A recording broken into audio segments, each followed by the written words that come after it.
bedrooms. That's not the kind of vacation home we can typically afford, but there had been a last-minute cancellation. Some other family had forfeited a large deposit, and my husband, ever the bargain hunter, got us a deal. 6 bedrooms. We invited 2 other couples, both gay, to join us. They were thrilled. Our 13-year-old son invited 2 of his friends, both straight, to join his boring gay dads and their boring gay friends at the beach for 2 weeks. Their parents were thrilled. I was sitting on a beach on that vacation in the summer of 2011, exactly 40 years after Merle Miller's essay, What It Means to Be a Homosexual, first appeared in the New York Times Magazine, when I opened this book. As my son and his friends roughhoused in the surf with Terry and the livelier halves of the 2 couples who joined us, I read this passage. The fear of it simply will not go away, though.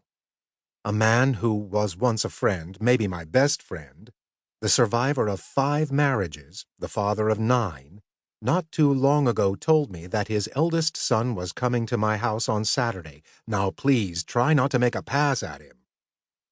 He laughed. I guess he meant it as a joke. I didn't ask. And a man I've known, been acquainted with, let's say, for 25 years, called from the city on a Friday afternoon before getting on the train to come up to my place for the weekend. He said, I've always leveled with you, Merle, and I'm going to now. I've changed my mind about bringing blank, his 16-year-old son. I'm sure you understand. I said that no, I didn't understand. Perhaps he could explain it to me. He said, blank is only an impressionable kid, and while I've known you and know you wouldn't, but suppose you had some friends in and... Our son, DJ, whom we've raised since birth, jokingly came out to his boring gay dads as straight when he was 11.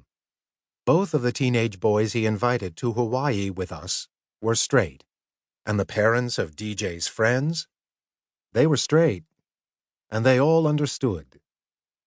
Which is why they didn't hesitate to say yes. The parents of DJ's friends knew they could trust us and our friends, 4 gay men they'd never met, alone with their sons. They also knew that their sons would be eating decent meals, brushing their teeth twice a day, and getting to bed at a relatively decent hour. Terry and I have a reputation among DJ's friends and their parents for being joy-killing, rule-enforcing hard-asses. What worried Miller's friends? The it that his friends and acquaintances feared was seduction. Gay men, given access to young boys, would seduce them into the gay lifestyle. My parents used to believe that. Among the questions I got when I came out to my family was whether an older gay man had ever seduced me. I have known quite a few homosexuals, and I have listened to a great many accounts of how they got that way or think they got that way. I have never heard anybody say that he, or she, got to be homosexual because of seduction. I have known quite a few heterosexual parents since Terry and I adopted DJ nearly a decade and a half ago.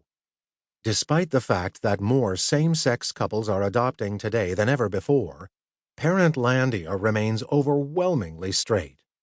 And not once in all the time since we became parents has a straight parent expressed to us the slightest anxiety about his or her son or daughter spending time with DJ, or with us, or with our gay and lesbian friends.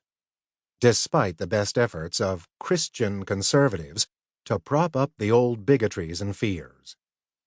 Have I mentioned that one of DJ's dads is a notoriously filthy-minded sex advice columnist, a recovering drag queen, and a political bomb thrower? It has gotten better. Not perfect. Better. Billy Lucas was a 15-year-old kid growing up in Greensburg, Indiana. Lucas wasn't openly gay.